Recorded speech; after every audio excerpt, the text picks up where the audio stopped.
Welcome to World Prophecy News. I'm Steve Gallimore. And I'm Jay Gallimore. We want to start our program today talking about Voodooism and Christianity. Some of this material comes to us from Janet Chismar, senior editor of Faith Magazine. It's picked up by Crosswalk Religion News.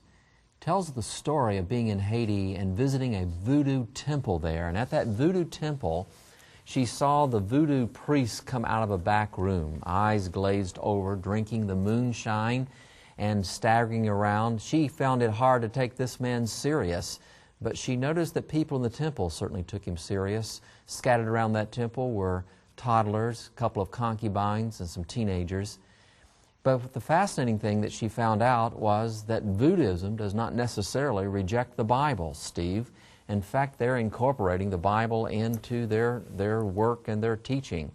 But this man, of course, is a spirit-possessed man, and the kids and the other people sure took him seriously and actually had some fear of this man, particularly when they saw a spirit called Leslie invade his body. This is just one person, of course, Right. that is symbolic of what's happening there in Haiti. But yeah, here was this man, and his body was being convulsed as it was being invaded by the spirit, Leslie. But this man claims great powers for himself. He says, I could make someone fall in love with you. Well, he's way ahead of most on that score. I don't know how he works that out. But anyway, he claims to have the power to do that. He also has the power to bring you large sums of money. And even through the power of Leslie, he claims that he can resurrect the dead.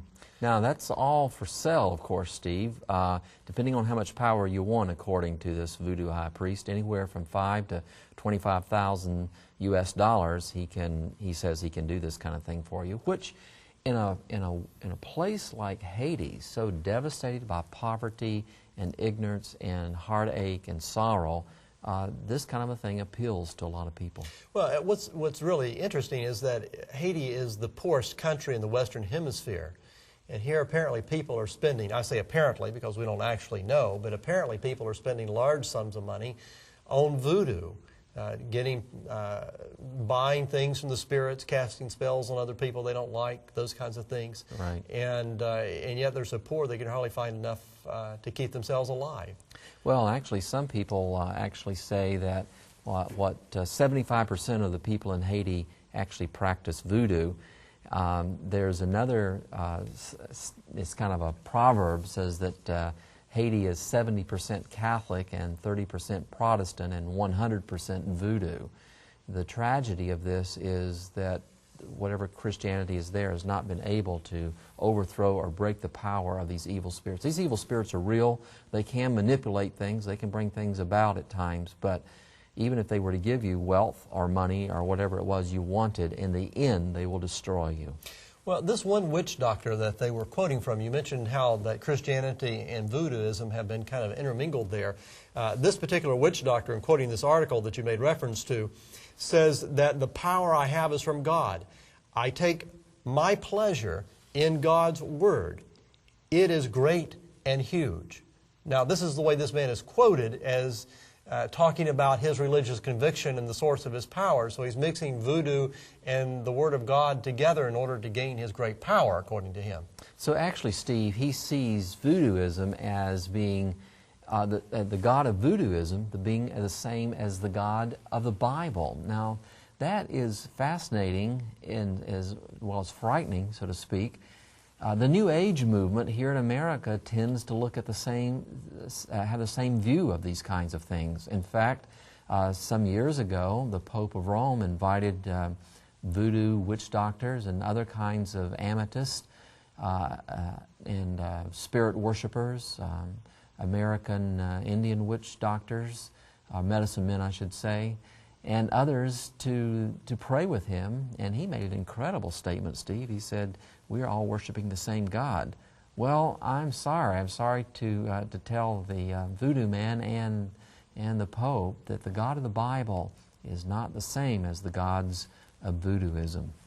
You know, there's a real, if you look at this historically in Haiti, the development of voodooism there, Yeah. This is the only nation on earth that I know of that was established by making a pact with the devil. Yeah. Now, most nations, will claim some kind of, God has been with us in the establishment of our country. I mean, that's fairly common Some throughout nobility. the world.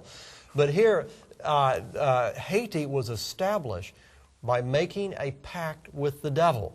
And that pact took place on August 14, 1791. A number of the voodoo witch doctors got together and they sacrificed a black pig. And the witch doctor that led out in the sacrifice his name was Boukman, and so this has been known then as Boukman's sacrifice. Now this was in 1791. The Haitians were able to get their independence from France in 1804. Now Haitians look back on this, and I'm using that in a general sense, but Haitians look back on this as the deliverance that came to them from the colonial power. They received their independence because of the pact on the part of the witch doctors that was made with Satan. So this nation then, in its public mind and understanding, traces its freedom back to a pact that was made with the devil. Now, once again, I don't know of any place else on earth where something like this has happened. People look at their gods and you may say, well, it's not the true God and so forth and all. That's true. But I don't know of anyone that says we decided to deal with the powers of darkness, to make a pact with them so that we could get what we wanted. Yes. And this now has carried on throughout Haitian society all these years. And you look at what has happened in Haiti and you see the results of really a pact with the devil. They made a pact with the devil.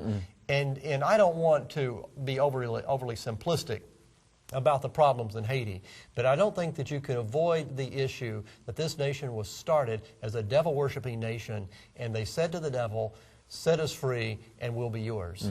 It's an amazing history. Well, at least there's some good movement. There, in 2004, 15,000 Christians, Protestant Christians, evangelical Christians, gathered there in Port-au-Prince, and they made a new Declaration of Independence, Steve. A new Declaration of Independence saying that we want deliverance from these evil spirits and we want the Lord to be part of our nation. At least there's some glimmers of hope here. And there are a lot of people turning to Christ because, the devil has a problem. At some point, he will cause so much misery that the human nature will cry out to the Lord, who alone can deliver them from the power of the devil. Part of this problem, though, has been this intermingling. It's highly deceptive. People thinking, well, yes, I'm a Christian. At the same time, they're worshiping demonic spirits, which the Bible condemns. Like this poor man who believes he's got the Bible in one hand and voodoo incantations in the other. Right. Well, as you mentioned, some of the pastors, though, are beginning to see the light. Right. And this one pastor said Haiti is a sick nation. It is. And he said that we have to get back to God for deliverance from what has taken place here. Right. Their only hope is in the Lord. Right. Well, material prosperity doesn't bring everything, but they don't have anything in Haiti, material or spiritual nobility. We have another story that's kind of connected to that, but it's in the U.S. Yes. It's not exactly the same, but when you think about Halloween, and of course we're past Halloween, we're a number of weeks after Halloween, but when you think of Halloween, it is a time of worshiping the devil, and I don't know how you can get away from that, and I suppose we could have a long discussion about what that means. Well, unfortunately, it'll roll around here in a few months too. Yeah, it'll come back. But this is an interesting one, Steve, because here we have people in this country celebrating. We have a day in the United States where people celebrate demons and witches and all that kind of stuff that's often associated with things like voodooism. But it's celebrated here with our kids of all things. And but here is a big clash down here in the South, not over Halloween per se, but over celebrating it on Sunday. It kind of sounds like that voodooism, doesn't it? Well, this is really, really intriguing when you look at this. There have been a number of Christians that have been upset. Every few years, Halloween rolls around and it's on Sunday. And this just drives some people to no end of distraction.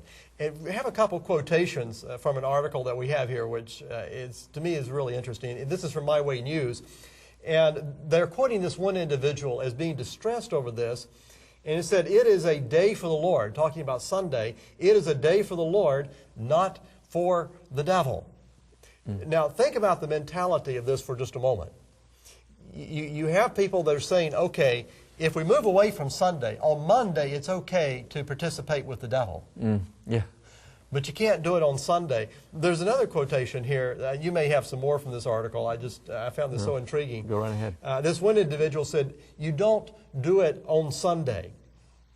That's Christ's day.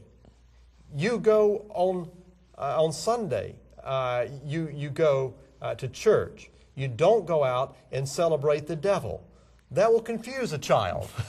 Now, I suppose a child will not be confused by going out and doing the devil's thing on Wednesday, but he can't do it on Sunday. Yeah. I mean, you know, obviously the contradictions are there, and it's just... There's another issue here, of course, and this is a very clear issue. I mean, the Bible is very clear on which day is the Sabbath day. And the Bible is so plain. Saturday is the Sabbath day. The seventh day. The seventh day.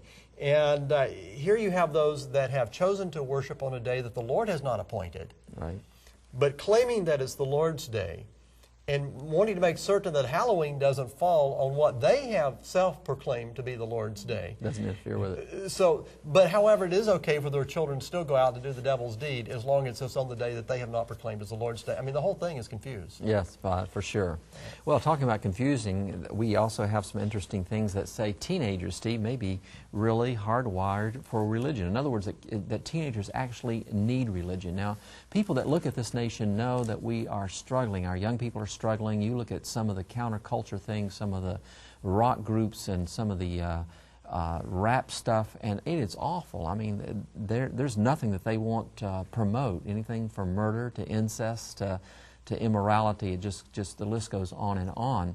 And so the question is what can we do to really help teenagers today get a firm fix on who they are and where they're going?